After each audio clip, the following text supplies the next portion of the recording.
Hello everyone. हमने last lecture यहीं पे छोड़ा था मैपिंग कार्डिनलिटीज़ पे। इसके पहले हमने पढ़ लिया है डिग्री ऑफ रिलेशनशिप सेट। अगर आपने वो लेक्चर नहीं देखा है तो पहले आप वो लेक्चर देखिए, अदरवाइज दिस लेक्चर में आपको कुछ समझ में नहीं आएगा। ऑलराइट, मैपिंग कार्डिनलिटीज़ क्या होती है? Express the number of entities to which another entity can be associated via a relationship set. Entity मतलब क्या? एक रो, एक टेबल की एक एंटिटी है ना। एक एंटिटी सेट की कोई एक एंटिटी दूसरे एंटिटी सेट की कितनी एंटिटी से एसोसिएट होंगी, राइट? उसको बोलते हैं मैपिंग कार्डिनलिटी। मतलब कि जैसे हमने कस्टमर और लोन वाला टेबल देखा, राइट? तो एक कस्टमर के कितने लोन्स हो सकते हैं? This is mapping cardinality. एक रो कितने लोन्स के कितने रोज से एसोसिएट होंगी, right? Most useful in describing binary relationship set. Binary relationship set जो मेजरली हम लोग बाइनरी ही यूज़ करते हैं रिलेशनशिप सेट में, उसमें ये बहुत काम आती है। एक बाइनरी रिलेशनशिप सेट में the mapping cardinality must be one of the following types. ये हम किसकी बात कर रहे हैं? बाइनरी की बात कर रहे हैं। ये आपको ध्यान रखना पड़ेगा मैपिंग कार्डिनलिटी के लिए। ओके, 4 टाइप की होती हैं: 1 to 1, 1 to many, many to 1 and many to many। अब हम इनके एग्जाम्पल्स देख लेते हैं। Okay, mapping cardinality. सबसे पहले ए, जो स्मॉल ए फिगर है, स्मॉल ए फिगर, उसमें हम देखेंगे 2 एंटिटी सेट हमको दिखाई दे रहे हैं, A and B, capital A and capital B. A entity set की 4 एंटिटीज़ हैं, A1, A2, A3, A4, और बी एंटिटी सेट की भी 4 एंटिटीज़ हैं, B1, B2, B3 and B4। ए की हर एक एंटिटी बी की एक एंटिटी से एसोसिएटेड है, सिर्फ एक से, ना ज़्यादा और ना कम, यानी कि एक रो एक से ही रिलेटेड है, राइट? नाउ नेक्स्ट फिगर में बी में ए एंटिटी सेट की 3 एंटिटीज़ हैं, A1, A2 एंड A3, और बी एंटिटी सेट की 5 एंटिटीज़ हैं, B1 to B5। अब ये कैसे एसोसिएटेड है? A1 B1 और B2 से एसोसिएटेड है, A2 B3 और B4 से एसोसिएटेड है, और A3 B5 से एसोसिएटेड है, राइट? जो पहला फिगर हमने देखा वो क्लियरली क्या है? 1 to 1, क्योंकि एक एंटिटी सिर्फ एक से एसोसिएशन रखती है, उसको बोलेंगे 1 to 1। पर एक एंटिटी अगर एक से ज़्यादा से एसोसिएशन रखती है तो उसको क्या बोलेंगे? 1 to many। Some elements in A and B may not be mapped to any elements in the other set। ठीक है, कुछ रोज ऐसी भी हो सकती हैं जो किसी से भी लिंक नहीं करती हों, राइट? फॉर एग्जांपल बी में अगर हम देखें, अगर B4 अगर A2 से लिंक नहीं होता, ठीक है, तो भी A1, A2, A3 किसी ना किसी से तो लिंक थी, पर अगर A2 B4 से भी लिंक नहीं होता तो भी इसको 1 to many ही बोलते हैं, क्योंकि A1, B1 और B2 दोनों से भी लिंक है, और ज़रूरी नहीं है कि सबकी सबसे मैपिंग हो, right? It is not mandatory. अभी तक हम जो पढ़ रहे हैं उसमें अभी ये मैंडेटरी नहीं है, राइट? चलिए next. Now we will understand क्या होता है many to one and many to many. Clearly 1 to many को अगर आप पूरा उल्टा लिख देंगे तो क्या हो जाएगा? Many to 1, right? यहाँ पे ए की ज़्यादा एंटिटीज़ हैं और बी की कम एंटिटीज़ हैं, और ज़्यादा या कम वाली बात नहीं है, बराबर भी हो सकती है, पर एसोसिएशन कैसा है? एक या एक से अधिक का दूसरे से एक से एसोसिएशन है। जैसे A1 और A2 का मिला के B1 से एसोसिएशन है, राइट? जैसे कि जॉइंट अकाउंट होता है, जॉइंट लोन होता है, उसमें 2 एंटिटीज़ का एक लोन या एक अकाउंट नंबर से एसोसिएशन होता है, राइट? मन में आपको सभी चीज़ों के लिए एक एक एग्जाम्पल सोच लेना है, ठीक है? जैसे कि फॉर एग्जाम्पल 1 to 1 हम देख लेते हैं। इसमें हम मान लेंगे कि एक स्टूडेंट के लिए है और एक उसका रिजल्ट है, तो एक स्टूडेंट का एक ही रिजल्ट होगा, 2 रिजल्ट नहीं होंगे, और एक रिजल्ट का एक ही स्टूडेंट होगा, 2 स्टूडेंट नहीं होंगे, तो दैट कुड बी 1 to 1। ऐसे आप टेबल मन में सोच सकते हैं। 1 to many के लिए customer and loan, one is associated to many, तो एक कस्टमर के दो अकाउंट भी हो सकते हैं, राइट। अगेन अगर हम इसको कस्टमर एंड लोन समझें तो एक दो कस्टमर के मिला के जॉइंट अकाउंट भी हो सकता है। और many to many is customer and loan we can consider, जिसमें दो कस्टमर के एक जॉइंट अकाउंट है या एक कस्टमर के दो अकाउंट्स हैं, ठीक है। इस तरीके से मैनी टू मैनी, जैसे A1 के दो अकाउंट्स हैं B1 एंड B2, और A1 का जो B1 अकाउंट है वो A1 और A2 का जॉइंट अकाउंट है, राइट। इस तरीके से आपको समझना होगा। Now mapping cardinalities affect ER design. Mapping cardinality जो होती है उससे ER डिज़ाइन पे फ़र्क पड़ता है। Can make access date an attribute of account instead of relationship attribute if each account can have only one customer। अगर हर अकाउंट में एक ही कस्टमर है तो एक्सेस डेट जो पहले हमारा रिलेशनशिप सेट का एट्रीब्यूट था, रिलेशनशिप सेट का, उसको हम क्या कर सकते हैं, अकाउंट में भी दे सकते हैं, ठीक है। That is the relationship from account to customer is many to one और equivalently customer to account is one to many, ठीक है। अगर हम अकाउंट टू कस्टमर देखेंगे तो मैनी टू वन भी बोल सकते हैं, और कस्टमर टू अकाउंट देखेंगे तो वन टू मैनी भी बोल सकते हैं, ठीक है। आपको बस ER डायग्राम का डिज़ाइन रिवर्स करना है, उससे आप वन टू मैनी और मैनी टू वन का एग्जाम्पल सेम भी ले सकते हो। Now let's talk about ER diagram. ये आपको ER डायग्राम दिखाई दे रहा है, इसमें कस्टमर और लोन दो टेबल्स हैं, टेबल यानी कि क्या, एंटिटी सेट्स हैं, ठीक है, दोनों एंटिटी सेट्स हैं, और बोरोवर क्या है, उसमें रिलेशनशिप सेट है। नाउ कस्टमर के कितने एट्रीब्यूट्स हैं, 4 एट्रीब्यूट्स हैं, customer ID, customer name, customer street and customer city. Attributes is what, columns. ये मैं पहले के लेक्चर में डिस्कस कर चुकी हूँ, आई होप आपको वो याद होगा। नाउ लोन के कितने हैं, लोन नंबर एंड अमाउंट। ये जो अंडरलाइन किया है कस्टमर ID और लोन नंबर पे, this is what, this is primary keys. Now we can see rectangle represent entity set, rectangle में क्या क्या लिखा हुआ है, customer and loan. Diamond represent relationship set, diamond क्या है, बोरोवर के आसपास जो डायमंड बना हुआ है। लाइंस जो होती हैं वो क्या बताती हैं, लाइंस या तो एट्रीब्यूट बताती हैं या फिर एंटिटी सेट से रिलेशनशिप सेट के बीच में भी लाइंस होती हैं। एलिप्स क्या होते हैं, आपके एट्रीब्यूट्स होते हैं, जिसमें हमने एट्रीब्यूट्स कस्टमर सिटी वगैरह लिखा है, ये सब एलिप्स हैं। अगर डबल एलिप्स हैं तो इसका मतलब होता है मल्टी वैल्यूड एट्रीब्यूट, जो मैंने आपको पिछले लेक्चर में समझाया था कि मल्टी वैल्यूड एट्रीब्यूट क्या होता है, राइट। और डैश्ड एलिप्ड क्या होते हैं, डिराइव्ड एट्रीब्यूट। अभी इसमें डैश्ड और मल्टी वैल्यूड एट्रीब्यूट नहीं थे, इसीलिए सिंपल इसको रखा गया है। Next is underline. अंडरलाइन क्या बताता है, प्राइमरी की को बताता है, which we are going to study later. Okay, I hope this ER diagram is absolutely clear. इस ER डायग्राम की हमने टेबल भी देख ली है और अब हमने इसका क्लियर ER डायग्राम भी देख लिया है, which is entity relationship diagram.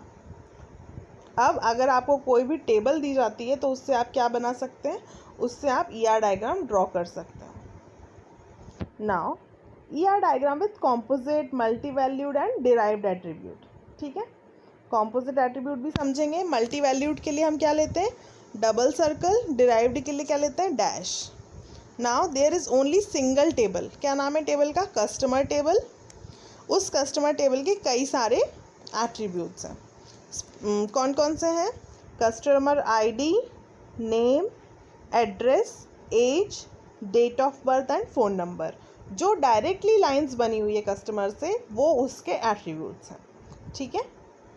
फिर हम देख रहे हैं कि इसमें से कस्टमर ID के नीचे अंडरलाइन है, मतलब कस्टमर ID आपकी क्या हो गई, प्राइमरी की हो गई। प्राइमरी की क्या होता है मैं आपको अभी समझाऊंगी। फ़ोन नंबर के आसपास डबल सर्कल है, which makes it a multi valued attribute, मतलब फ़ोन नंबर की वैल्यू आप एक या एक से अधिक एंटर कर सकते हैं।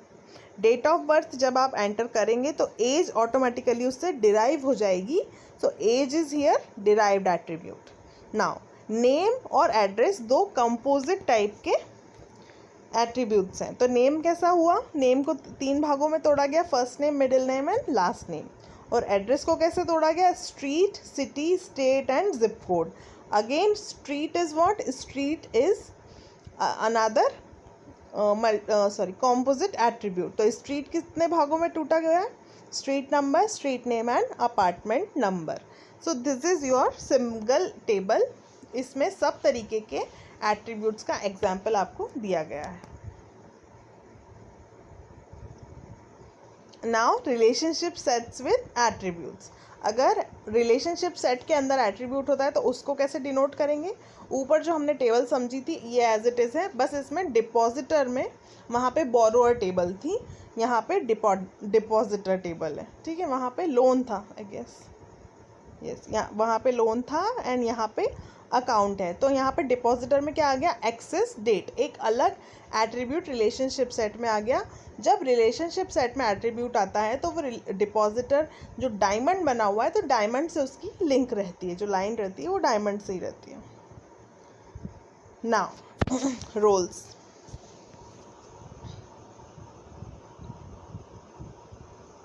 Entity sets of a relationship need not be distinct.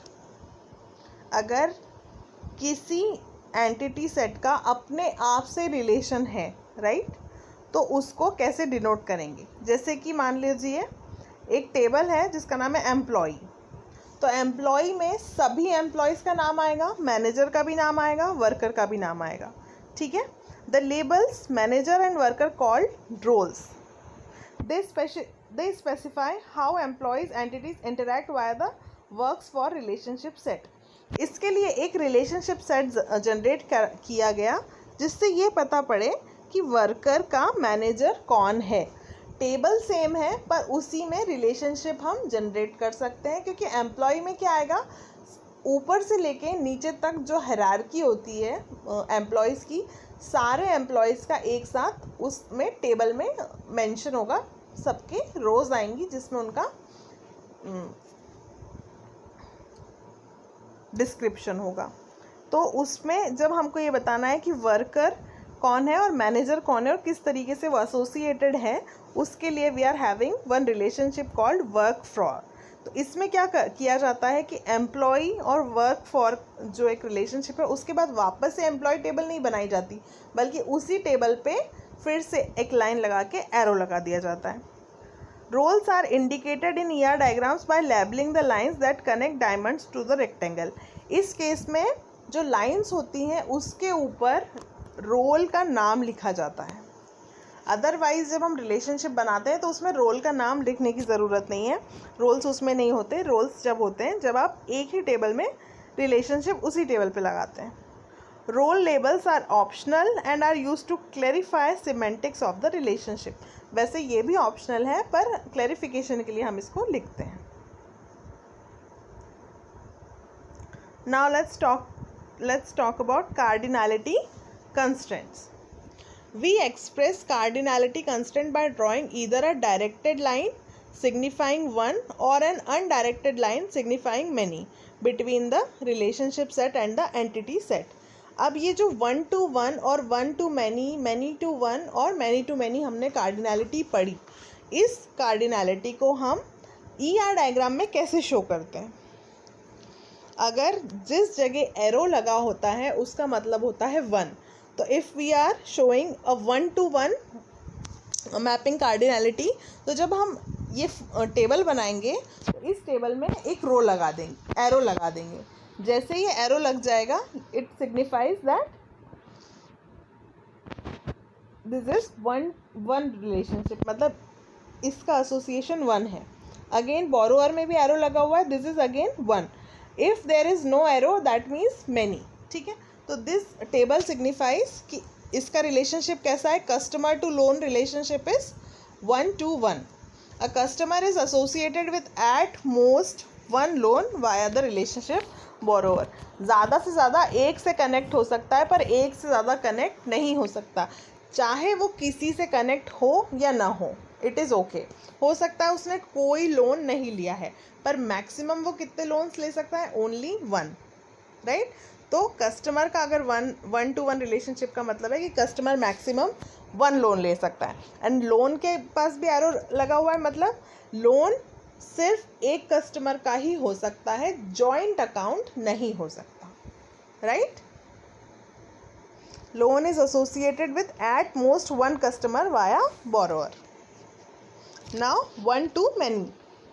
अब कस्टमर का तो एक ही लोन हो सकता है ना, कस्टमर पे एरो लगा हुआ है, तो 1 to many, क्योंकि जहाँ पे एरो नहीं लगा वहाँ पे क्या कंसीडर करेंगे हम, मैनी। तो कस्टमर का मैक्सिमम एक लोन हो सकता है, पर क्योंकि लोन पे कोई एरो नहीं लगा तो 2 लोग जॉइंट लोन ले सकते हैं, पर कितने, एट मोस्ट 1, एक ले सकते हैं, एक से ज़्यादा नहीं लग सकते, चाहे आप जॉइंट लीजिए या फिर आप सिंगल लीजिए, पर आप कोई भी एक लोन ले सकते हो एक ही तरीके का। फिर आ जाता है मैनी टू वन। एक कस्टमर के एक से ज़्यादा लोन हो सकते हैं पर जॉइंट लोन नहीं हो सकता। Many to many,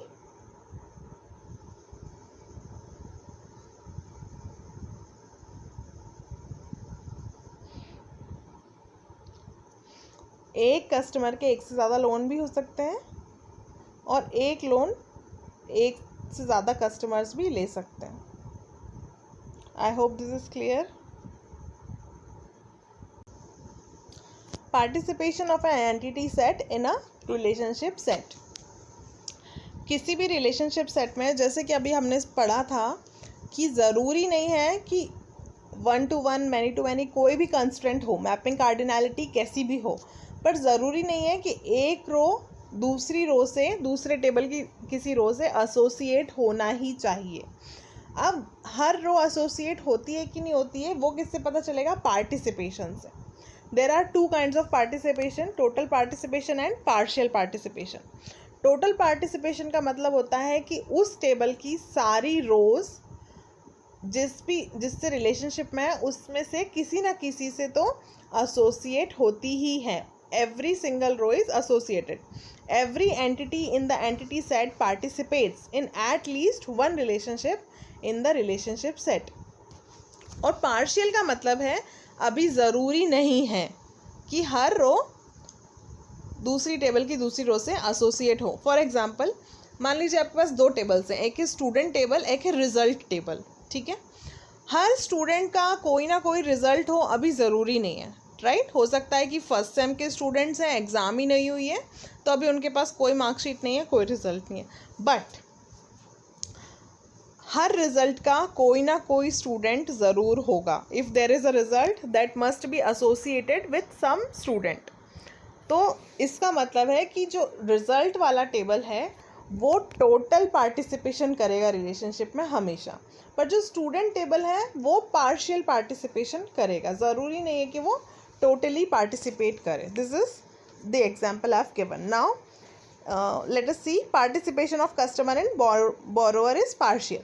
customer borrower loan, ये हमने जो रिलेशनशिप देखा, ज़रूरी नहीं है कि हर कस्टमर कोई ना कोई लोन ले, पर जिसने भी लोन लिया है he has to be a customer. तो लोन का पार्टिसिपेशन है टोटल और कस्टमर का पार्टिसिपेशन है partial. Total participation double line से डिनोट किया जाता है और पार्शियल पार्टिसिपेशन, जैसा कि हम अभी तक कर रहे हैं, सिंगल लाइन से डिनोट किया जाता है। आई hope this is clear. Alternative notation for cardinality limits. Cardinality के लिए हमने अभी एरो सीखे, उसके अलावा हम कैसे डिनोट कर सकते हैं। अगर हम लिखते हैं 1, राइट, 1-1, तो it means 1, and if we write 0 to start तो इट मीन्स मैनी, तो इट इज़ मैनी टू 1।